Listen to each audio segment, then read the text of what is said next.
is Jason McDaniel, and I'm an assistant professor here in the political science department. My specialties are urban politics and elections, and then American voting and elections in general. Right. So when I started grad school, I didn't think too much about the conferences, why participate. I was sort of putting it off into the future, and I thought I would think about it later. I had never gone to a political science conference before I was in grad school. Nowadays, grad schools and PhD programs especially, they sort of expect that. They want undergraduates and MA students to have done some presentations at conferences, whether it be graduate school conferences or at actual disciplinary conferences. And so one, I think it's a good idea for our grad students to be thinking about along those lines. But I remember my first conference, my first presentation, I was scared. And I don't like showing my work to other people. I don't like showing it to the professors or even other grad students, because I feel sort of insecure about it sometimes, especially when I was starting off. And I remember getting some responses from the discussants and from the audience, and I was pretty nervous and pretty scared, and got some pretty strong criticisms. And so I think it's important for our students to understand that everyone, most people feel that way. Presenting your work is scary, it's nerve-wracking, but the process can be very rewarding once you start doing it. You get better at it once you start doing it. Well, it's sort of the expectation that you do that, because but the real reason to do it is because this is really a kind of a first start, or a first step, or maybe even a second step in the process of producing research that's going to be published. One of the things that I learned in going to conferences was that there's no expectation that it will be perfect work right away. It's got to be good, but it doesn't have to be perfect. And that actually, once I realized that, it helped me. I understood that the expectations were that I had to do really good work, but that I was going to expect that it was going to change after the conference. I was going to get feedback, and I was going to see some problems with it, and that's a normal process. So this is, to me, I think, something just like rewriting a paper. You're writing a paper, you're getting your ideas out there, you're getting feedback from people like me or other professors or even your colleagues, other graduate students, and that helps you figure out where to go with it next. And that's something in life in general, that kind of process of always trying to make something better, revise, or whether you're writing or something, working on something. Additionally, it's that kind of impetus. A conference gives you the incentive to go out there, put your ideas out there, and then rewrite them and make them better for the next time. Well, I think on the day of a conference, whether you're participating or not, right, it's an interesting experience. I like to go when I'm not participating in a panel, and I watch other scholars or listen to other people in the audience ask questions after I present my paper. I get feedback from the professor who's just the discussant or the chair of the panel. They tell me what they think, what's good, what's bad about the paper. So that's one thing to expect if you're participating.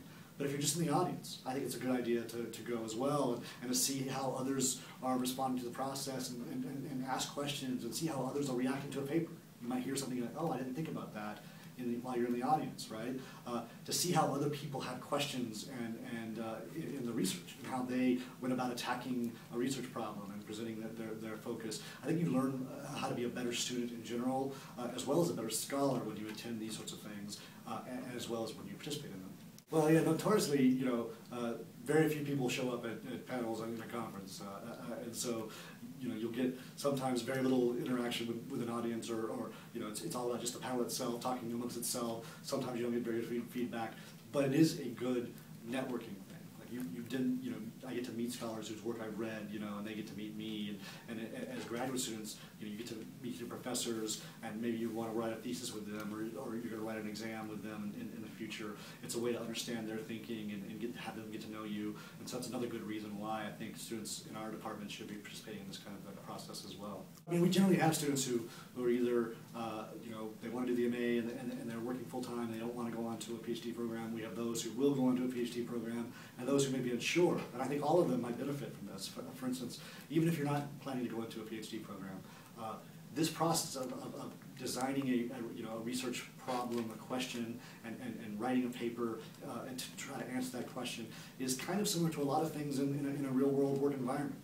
Projects that you have to initiate, design yourself with little supervision, and presenting that work to your colleagues. That process is a fairly common process in a lot of different work environments. And so I think, doing this, participating, getting that feedback, a lot of people, you're going to be very nervous, but you're going to see that you can do it. And so it's a good way to learn about yourself and how you work in general. For those who are going to grad school, this is essential. If you want to go into a PhD program, if they've seen that you've done, participated in these kinds of research conferences, presented work, they're going to see you as a future scholar. This is begin to think, this is going to be a way for you to decide whether you want to be a future scholar. So if you're any way of thinking about further grad school or going to PhD programs, I think it's essential to participate in this sort of thing. Not to mention that you get to know other people in the department, professors, colleagues, students. So I think it's a great thing. I think this is really, I'm presenting at a big national conference in March, and I think that students who participated in this conference here in our department and on our campus, they should think about this as a way to decide whether they want to present this paper, work on it again, to present at a big national conference.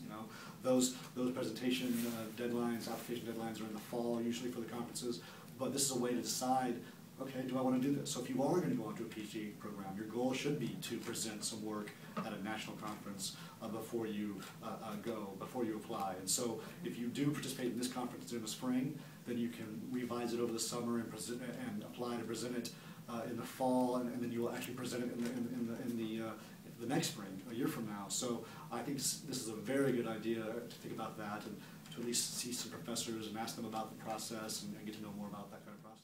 I just hope we get a lot of people participating, and I know it's a lot of work, and there's the nebulous rewards maybe, but I hope we get a lot of people presenting, and because we as professors, we want to see our students doing this sort of thing, and we've done that, and we get a lot of satisfaction from it when we see a student doing good work in this regard. So I hope everybody thinks about participating and actually does decide to present a paper.